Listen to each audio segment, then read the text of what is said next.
আমি সবসময় জাতীয়তাবাদী আদর্শকে ধারণ করেছি। আমার মেইন ফোকাসটা হচ্ছে কিন্তু জনগণের কাছাকাছি পৌঁছানো, সেটা চিকিৎসা সেবার মাধ্যমে হোক, রাজনৈতিক কর্মকাণ্ডের মাধ্যমে হোক, এবং সবচেয়ে বেশি এখন যেটা আমার ফোকাস লেখার মাধ্যমে। সক্রিয় রাজনীতি করুক বা না করুক, মনে মনে একটা রাজনৈতিক আদর্শকে ধারণ করে। হ্যাঁ, তো আমি সবসময় জাতীয়তাবাদী আদর্শকে ধারণ করেছি এবং পারিবারিকভাবে আমার দাদি চাচা সবাই বিএনপির এমপি ছিলেন যেহেতু, এবং আমার আব্বা আম্মাও মানে সেই একই আদর্শ ধারণ করেন, এবং এই জন্য কিন্তু আমরা অনেক ধরনের বৈষম্যেরও শিকার হয়েছি।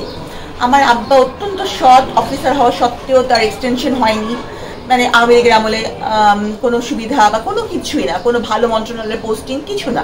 কারণ হচ্ছে যে পদোন্নতি, তারপরে হচ্ছে চাকরি, মানে সকল ক্ষেত্রে কিন্তু তখন একটা বৈষম্যের একটা ব্যাপার ছিল। তা আমরা বৈষম্যের শিকার হয়েছি।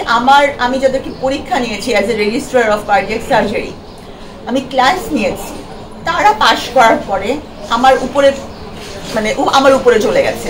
তারা ক্যাডার সার্ভিসে আমার জুনিয়র, তারা পাশ করার ক্ষেত্রে এমএস করার ক্ষেত্রে আমার জুনিয়র, কিন্তু তারা পদোন্নতি পেয়ে আমার উপরে চলে গেছে। তো যাই হোক, অনেক বৈষম্যের শিকার হয়েছি, তবে ইনশাল্লাহ একদিন সুদিন তো আসবেই, কারণ আল্লাহ সবাইকেই একটা সময় তার পুরস্কারটা দেন।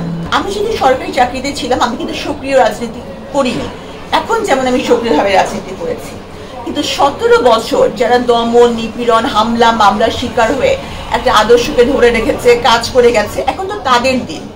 আমি মাত্র এসে একেবারে আসন পেয়ে যাব বা আসনের জন্য আমি এক্সপেক্ট করব, আমি কিন্তু ওরকম না।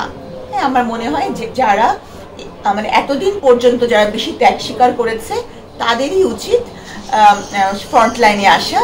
আমরা এখন কাজ করব, যদি জনগণের আস্থা অর্জন করতে পারি এবং দল যদি ভাবে যে না, সাবিনার সে যোগ্যতা আছে, সাবিনার প্রতি জনগণের ভরসা আছে, তাহলে ইনশাল্লাহ আমি একটা সময়। আমি হচ্ছে জিসাসের যুগ্ম সাধারণ সম্পাদক, আমি সেভাবে কাজ করছি। আর আমি চাই যে আমি যে সার্ভিসটা রেন্ডার করতে পারি, যেমন হচ্ছে বিভিন্ন জায়গায় রোগী দেখা, আমার প্ল্যাটফর্ম থেকে, জিসাসের প্ল্যাটফর্ম থেকে সেসব জায়গায় সার্ভিস দেওয়া, এই কাজগুলো আমি বিনামূল্যে ওষুধ বিতরণ, এই কাজগুলো আমি করছি। কারণ যে যার ক্যালিবার অনুযায়ী দলীয় প্ল্যাটফর্ম থেকে জনগণের স্বার্থেই তো কাজ করবে, তো আমি এভাবেই ভেবেছি। আসলে রাজনৈতিক আদর্শকে ধারণ করার জন্য কারো পারমিশন লাগে না। আমি কোনো পদ না পাই, আমি কিন্তু এই আদর্শকে ধারণ করেই কাজ করে যাব, প্রত্যেকটা মানুষই তাই। হ্যাঁ, এবং আমার এমন না যে আমি খুব পদ পাওয়ার জন্য খুব উৎসাহী।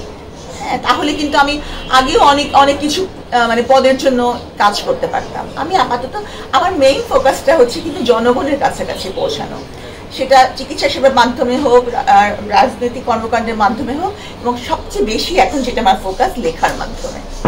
আমি যতটুকু ট্রোলের শিকার হই সেটা হচ্ছে সামাজিক যোগাযোগ মাধ্যমে, কিন্তু বাস্তব জীবনে সামনাসামনি আল্লাহর রহমতে কোনোদিন এমন হয়নি যে কেউ আমাকে আমার এমন কোনো কথা বলেছে যেটাকে আমাকে নিজেকে ট্রোলড হয়েছে মনে হবে।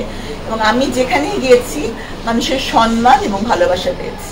আমার যেটা মনে হয় যে আমি মনে হয় বাংলাদেশের সবচেয়ে বেশি মূল্য দিয়েছি এই ভাইরাল শব্দটির, বা আমাকে নিয়ে বোধ হয় বাংলাদেশের প্রথম এতটা নির্বিচারে এতটা অপপ্রচার চালানো হয়েছে।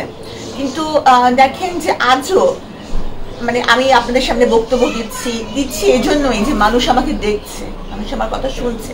নাহলে সাবিনা কোনো মিডিয়া পার্সন না, সাবিনা কোনো মুভি করে নাই, সাবিনা কোনো রাজনৈতিক ব্যক্তিত্ব মানে বিশাল বড় ব্যক্তিত্ব না, কিছুই কিন্তু সাবিনা না। তারপরেও আমি এই যে আপনাদের সামনে হাজির হই বা মানুষ আমাকে দেখে, আমি মনে করি এটা পুরো কৃতিত্বটা হচ্ছে মানুষ আমাকে ভালোবাসে। অ্যাটলিস্ট মানুষ আমার এই যে ঘুরে দাঁড়ানো, মানুষ আমার যুদ্ধটা দেখে। হ্যাঁ, একটা সাধারণ মানুষ যার উপর কোনো একটা ক্ষমতার ছিল না, হ্যাঁ, ক্ষমতাধর কোনো কারো একটা ছায়া ছিল না, কোনো টাকার জোর ছিল না, হ্যাঁ, কোনো পেশি শক্তি ছিল না।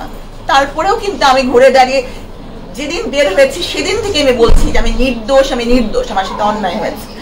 তো এটাই আমার মনে হয় যে জনগণ পাশে ছিল দেখেই পেরেছি। আচ্ছা, এখন আপনি নিজেকে কিভাবে পরিচয় দিতে স্বাচ্ছন্দ্য? সবচেয়ে বড় পরিচয় আমি বন্দিনী, যে নিরপরাধ হওয়া সত্ত্বেও 3টি বছর জেল কেটেছি। এর চেয়ে বড় পরিচয় আমার কিচ্ছু না এখন। এবং এই পরিচয় আমার শক্তি, এই শক্তিকে নিয়ে আমি এগিয়ে যাব এবং মানুষের মন জয় করবো।